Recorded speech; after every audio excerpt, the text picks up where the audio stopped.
കൊച്ചി കളമശ്ശേരിയിൽ പട്ടാപ്പകൽ ഓടുന്ന ബസ്സിനുള്ളിൽ കണ്ടക്ടറെ കുത്തിക്കൊലപ്പെടുത്തി. ഇടുക്കി സ്വദേശി അനീഷാണ് കൊല്ലപ്പെട്ടത്. അതിക്രമം നടത്തിയ ശേഷം പ്രതി ബസ്സിൽ നിന്ന് ഓടി രക്ഷപ്പെടുകയായിരുന്നു. പ്രതിക്കായി തിരച്ചിൽ ഊർജിതമാക്കി. പ്രതി രക്ഷപ്പെടുന്ന CCTV ദൃശ്യങ്ങളും പുറത്തായി.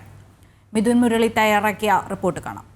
ഉച്ചയ്ക്ക് 12:30യോടെയാണ് നാടിനെ നടുക്കിയ സംഭവം ഉണ്ടാകുന്നത്. വൈറ്റിലയിൽ നിന്നും കളമശ്ശേരിയിലേക്ക് സർവീസ് നടത്തുന്ന അസ്ത്രം ബസ്സിലെ കണ്ടക്ടറെയാണ് അതിക്രൂരമായി കുത്തി കൊലപ്പെടുത്തിയത്. ഓടിക്കൊണ്ടിരുന്ന ബസ്സിനുള്ളിലേക്ക് പ്രതി അതിക്രമിച്ച് കയറി ഇടുക്കി സ്വദേശിയായ കണ്ടക്ടർ അനീഷിന്റെ നെഞ്ചിനുള്ളിലേക്ക് കുത്തി കയറ്റി മാരകമായി മുറിവേൽപ്പിക്കുകയായിരുന്നു. ഉടൻ തന്നെ അനീഷ് മരണപ്പെടുകയും ചെയ്തു. പ്രതി അടുത്ത നിമിഷം തന്നെ ബസ്സിൽ നിന്ന് ഇറങ്ങിയോടി രക്ഷപ്പെട്ടു. പ്രതി ഈ പ്രദേശത്തിന്റെ ചുറ്റുവട്ടത്ത് തന്നെ ഉണ്ടാകാനുള്ള സാധ്യത കണക്കിലെടുത്തുകൊണ്ട് ഊർജിതമായ അന്വേഷണമാണ് പോലീസ് പ്രതിക്കായി നടത്തിക്കൊണ്ടിരിക്കുന്നത്.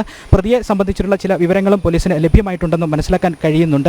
ഒപ്പം തന്നെ സമീപ പ്രദേശങ്ങളിലെ കടകളും ഹോട്ടലുകളും കേന്ദ്രീകരിച്ചുകൊണ്ട് CCTV ശേഖരിച്ചുകൊണ്ട് ഈ പ്രതി ഇറങ്ങി ഓടി രക്ഷപ്പെടുന്നതിൻ്റെ ദൃശ്യങ്ങൾ CCTV ക്യാമറയിൽ പതിഞ്ഞിരിക്കുന്ന ദൃശ്യങ്ങൾ പോലീസിന് ലഭ്യമായിട്ടുണ്ട്. ഈ CCTV ക്യാമറ ദൃശ്യങ്ങൾ കേന്ദ്രീകരിച്ചുകൊണ്ടുള്ള ഊർജിതമായ അന്വേഷണമാണ് പോലീസ് നടത്തിക്കൊണ്ടിരിക്കുന്നത്. ഇങ്ങനെ ഒരു പട്ടാപ്പകൽ ഇങ്ങനെ ഒരു കൊലപാതകം നടത്താനുണ്ടായ കാരണം എന്താണ് എന്നത് സംബന്ധിച്ചിട്ടുള്ള വ്യക്തമായ കാര്യങ്ങൾ ഇതിനോടകം തന്നെ ലഭ്യമായിട്ടില്ല. അത് സംബന്ധിച്ചിട്ടുള്ള കഴിഞ്ഞ ദിവസങ്ങളിൽ ഈ കണ്ടക്ടറും ഒപ്പം തന്നെ പ്രതിയും തമ്മിൽ ഏതെങ്കിലും തരത്തിലുള്ള വാക്കുതർക്കമോ സംഘർഷമോ ഉണ്ടായിട്ടുണ്ടോ എന്നതടക്കമുള്ള കാര്യങ്ങൾ കേന്ദ്രീകരിച്ചുകൊണ്ട് പോലീസ് അന്വേഷണം നടത്തുന്നുണ്ട്.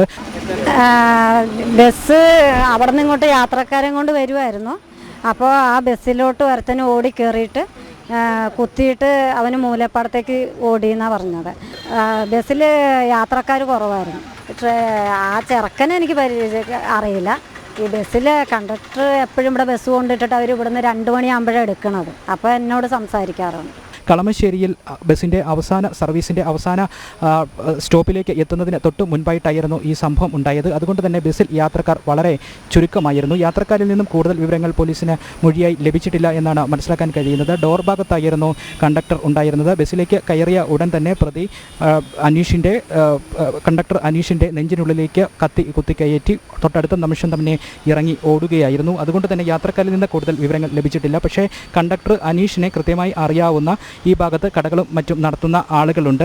എല്ലാ ദിവസവും ഇവിടെ ട്രിപ്പ് ഉച്ചയോടുകൂടി അവസാനിപ്പിച്ച് പിന്നീട് 2 മണിക്ക് ശേഷമാണ് വൈറ്റിലയിലേക്ക് ഈ ബസ് തിരികെ പോകുന്നത്. അതുകൊണ്ട് തന്നെ അനീഷ് ചിരപരിചിതനായിട്ടുള്ള ഈ കടകളും ഹോട്ടലുകളും ഒക്കെ നടത്തുന്ന പ്രദേശത്തെ ആളുകളിൽ നിന്നുമൊക്കെ പോലീസ് വിവരങ്ങൾ ശേഖരിച്ചിട്ടുണ്ട്. ഏതെങ്കിലും രീതിയിൽ കഴിഞ്ഞ ദിവസങ്ങളിൽ ഈ പ്രതിയുമായി സംഘർഷമോ മറ്റ് പ്രശ്നങ്ങളോ ഉണ്ടായിട്ടുണ്ടോ എന്നതടക്കമുള്ള കാര്യങ്ങളാണ് പോലീസ് പരിശോധിച്ചുകൊണ്ടിരിക്കുന്നത്. ഈ സംഭവവുമായി ബന്ധപ്പെട്ട് പ്രതിയുടെ ഏകദേശ വിവരങ്ങളും പോലീസ് ഇതിനോടകം തന്നെ ലഭിച്ചിട്ടുണ്ടെന്നും മനസ്സിലാക്കാൻ കഴിയുന്നുണ്ട്. ക്യാമറമാൻ മനുവിനൊപ്പം മിഥുൻ മുരളി, ജനം, കൊച്ചി.